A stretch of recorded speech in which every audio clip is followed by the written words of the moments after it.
let me first go across to Pooja Talwar, who's at one of those iconic locations, which is the Golden Temple, and she has a very special guest with her as well. Pooja, Golden Temple itself, of course, very clean, but the areas around it perhaps need a little bit more work. But I see you have Jassi with you, so let me go straight across to you.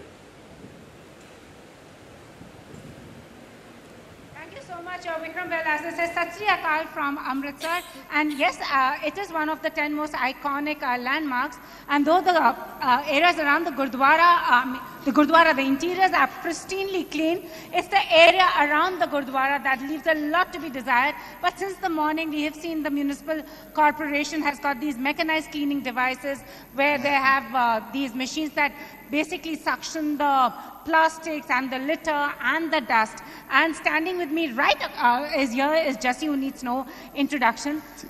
सत श्री अकाल जी, बहुत बहुत मेहरबानी। वाहिगुरु जी का खालसा, वाहिगुरु जी की फतेह। और जैसे हम देख रहे थे जैसी जी कि अंदर तो गुरुद्वारा का एरिया की कार सेवा की तो ट्रेडिशन है सिखिज्म में, बहुत साफ सुथरा है, मगर आसपास बहुत गंदगी है। मगर आजकल 2 महीने से तो शुरुआत हुई है थोड़ी बहुत। पर मुझे लगता है कि जैसे हम दरबार साहब जब भी जाते हैं, गोल्डन टेम्पल जब भी जाते हैं, धर्म की बात अगर हम लोग करते हैं तो जाके जैसे क्लीनलीनेस देखते हैं। लंगर में आप देखो बर्तन, मुझे याद है मेरी माँ मुझे लेके आती थी तो मेरे से बर्तन साफ करवाती थी, और कैसे हम लोग उसको पूरा क्लीन करते हैं, फिर हाथ साफ करते हैं, फिर आगे जाते हैं। तो मतलब पूरा का पूरा जो है वहाँ का जल जो है, पानी जो है वो पूरा का पूरा साफ है। तो आई थिंक वहाँ से सीखना चाहिए, वही चीज़ हमें बॉडी में रखनी चाहिए, मुझे ऐसे लगता है। जैसे हम लोग कई बार कुछ चीज़ों के ऊपर काम करते हैं, जैसे कोई लैंग्वेज सीखते हैं तो वो अपने साथ रखते हैं, तो जब उस वहाँ से बाहर निकलते हैं तो वो अवेयरनेस मिलने वाली बात होती है, वो हमारे साथ रहनी चाहिए। जैसे गुरु के वचन जो हैं वो हमारे साथ रहते हैं, तो वो चीज़ें जो हैं हमारे साथ रहनी चाहिए। मंदिर में जाओ, किसी भी मतलब आप मस्जिद में जाओ तो साफ़ होती हैं, मगर बाहर वाकई आपकी बात ठीक है कि लोगों को अवेयरनेस नहीं होती, पता नहीं वो क्यों नहीं रखना चाहते। लोग ये कहते हैं कि हम एक इंसान खुद नहीं कुछ कर सकता, सरकार को उसकी मदद की जरूरत है, तो आपका क्या कहना है? देखो कई बार क्या होता है कि ये आज़ादी की बात है, मुझे लगता है कि ये हमें ना आज़ादी बहुत ज़्यादा मिल गई है। ये भगत सिंह वाली आज़ादी नहीं है। भगत सिंह वाली आज़ादी वही थी जो पूर्ण आज़ादी है, जो आज़ादी विद द सिस्टम है। तो गवर्नमेंट को भी चाहिए, उनका भी एक सिस्टम है, उनको भी साफ रखना चाहिए, वहाँ भी बंदे वही लगाने चाहिए जो बंदे काम करते हैं। मगर मुझे लगता है कि लोग एक करके इस कैंपेन को बहुत बड़ा बना सकते हैं। कैंपेन ही नहीं रहनी चाहिए, जिंदगी का, जीवन का पार्ट बनना चाहिए, हमारे डीएनए में जानी चाहिए ये वाली बात जो है सफाई की। तो फिर हम लोग अपने देश को, कई बार बहुत शर्म आती है, मैं आपको सही बात बताऊं कि हम लोग अभी सफाई के चक्रों में पड़े हुए हैं। एक तरफ हम लोग बात कर रहे हैं कि हम लोग वर्ल्ड पावर की बात कर रहे हैं, और अभी तक हम लोग अपने देश को, अपने घर को, अपने मोहल्ले को साफ ही नहीं कर पा रहे। तो ये भी कई बार शर्म की बात होती है। सो आई थिंक जैसे देशभक्ति, जैसे जंग लगने की तैयारी हुई है तो सारी दुनिया इकट्ठी हो गई है, तो मुझे लगता है ये वाली उससे भी बड़ी जंग है जिसको हमें पहले जीतना चाहिए। स्वच्छता की जंग सिर्फ आज के दिन ही नहीं होनी चाहिए, रोज जीवन का पार्ट होना चाहिए। जी। और आप कुछ सुनाना चाहते हैं हमें? मैं तो जैसे मैं सोच रहा था, कल से मैं देख रहा था, सुन रहा था, मैं जैसे अमिताभ जी को सुन रहा था, वहाँ पर वो बता रहे थे कि कैसे वो जब पब्लिक किसी भी बाथरूम में या कहीं पर जाते हैं तो कैसे वो साफ़ कर देते हैं। तो मैं ज़रूर उनकी बात को आगे बढ़ाना चाहता हूँ कि मैं जब पब्लिक किसी प्लेस पे, बाथरूम पे जाता हूँ तो अगर गंदा होता है तो मैं इसलिए भी साफ़ कर देता हूँ कि मुझे लगता है कि मैं बाहर निकलूँगा तो लोगों को लगेगा कि जस्सी बाहर निकल के गया है और ये गंदा कर गया है, तो मैं इसलिए भी साफ़ करके आता हूँ, क्योंकि शर्म की भी एक बात होती है। सो आई थिंक हमें बाहर निकलना चाहिए।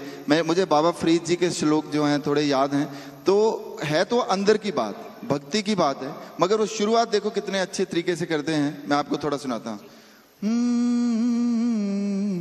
दरना दना रहना उठ फरीदा सुते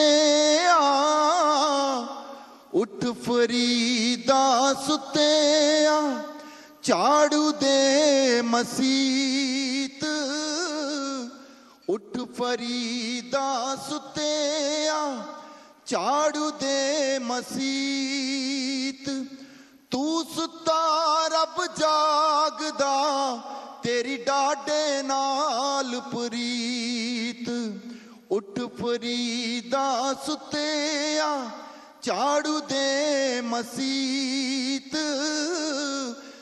सुता रब जागदा तेरी डाडे नाल प्रीत काले मैंडे कपड़े काला मैंडा वेस काले मैंडे कपड़े काला मैंडा वेस गुन ही परया मैं फिरा लोक कहन दरवेश उठ फरीदा सुतिया। सो आई थिंक जो हमारी गुरबानी है, जो हमारे सूफी संतों का, गुरुओं का कहना है, उसको मानना चाहिए। अगर जैसे कबीर बेदी साहब आई थिंक बात कर रहे थे, मैं मॉनिटर में सुन रहा था, तो वो बात कर रहे थे पानी की और हवा की। तो मैं आपको थोड़ा सा गुरु नानक साहब जो है उनका मिशन है, मैं एकदम आपको स्टार्ट में सुनाता हूँ कि जैसे पवन गुरु पानी माता तरत महत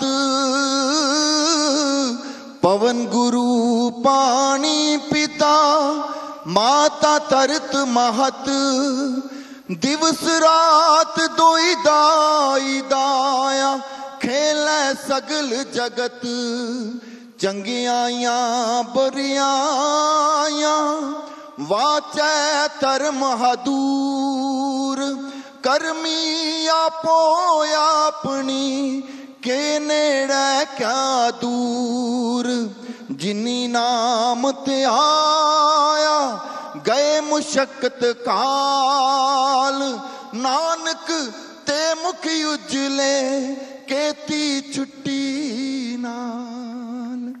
सो गुरु नानक साहब, गुरु गोविंद सिंह महाराज जी हमारे पास, गुरु रामदास महाराज जी हमारे पास, इतने बड़े बड़े धर्म गुरु अभी भी हैं बहुत सारे। मुझे लगता है कि इंडिया में सबसे ज़्यादा धर्म गुरु होंगे। और धर्म की शुरुआत जो है वो सफाई से होनी चाहिए। डिसिप्लिन का नाम है, तो डिसिप्लिन सफाई से शुरू होना चाहिए।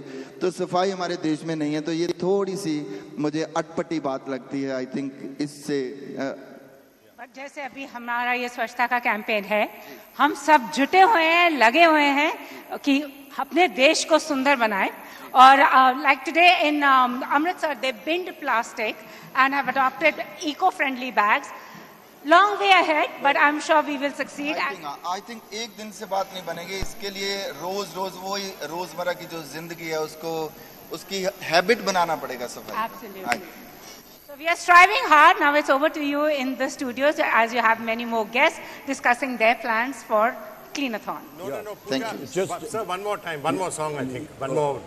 Yeah, before that, may I just जैसी जी सत श्री अकाल और बहुत बहुत शुक्रिया आपका, आप हमारे कार्यक्रम में आज आए हैं और बहुत सी सुंदर और अच्छी बातें आपने की हैं।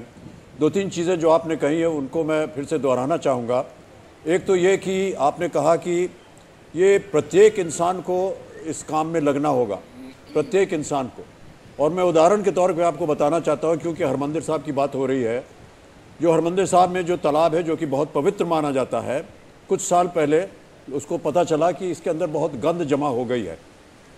इस पूरे तालाब को खाली किया गया पानी से, और जितने भी सेवक थे वो न केवल देश में बल्कि प्रदेश से आए, और एक प्रत्येक सेवक उस तालाब में गया अंदर और उसने उस गंदगी को साफ की।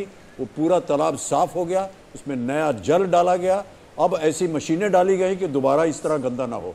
तो ये जब सब लोग मिल करके एक काम करते हैं तब जा करके इस तरह का काम हो सकता है। दूसरी बात मैं आपको बता दूं कि हरमंदिर साहब एक ऐसा धर्म स्थान है जहां मैंने बहुत से धर्म स्थान देखे हैं, न केवल अपने देश में बल्कि देश विदेश में।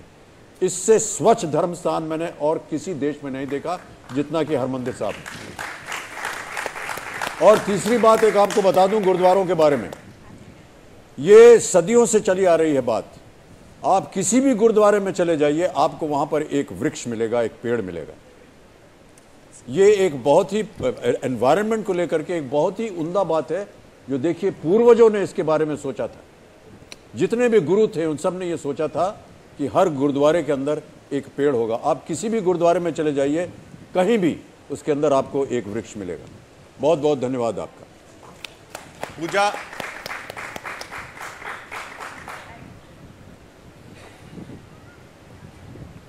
पूजा, अमित जी ने बिल्कुल सही कहा। अगर आप कभी भी हरमंदिर साहब जाएंगे अमित जी, रात को अगर खास तौर से आप जाएंगे तो रात भर लोग कार सेवा में लगे रहते हैं, उसको साफ कर रहे हैं, दूध से सरोवर साहब के चारों तरफ सफाई कर रहे हैं, हरमंदिर साहब को साफ रख रहे हैं। और वही अब अमृतसर में की जो अन्य जगह हैं, गोल्डन टेम्पल के जो इर्द गिर्द हैं, उन सबको भी साफ रखने की जरूरत पड़ेगी। पूजा, अगर जस्सी जी हमारे लिए गुरबानी के कुछ और सुनाना चाहें तो हम सुनने के लिए इच्छुक हैं।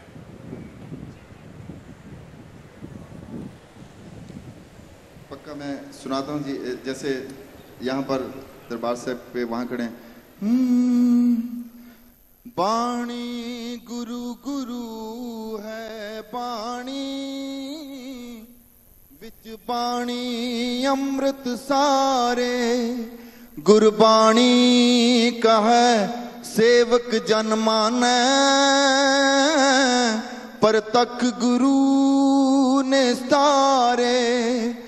अव्वल अल्लाह नूर उपाया, कुदरत के सब बंदे, एक नूर ते सब जग उपजया, कौन पले को मंदे, कोई बोले राम राम राम, कोई खुदाए, कोई सेवे गुसैया, कोई अला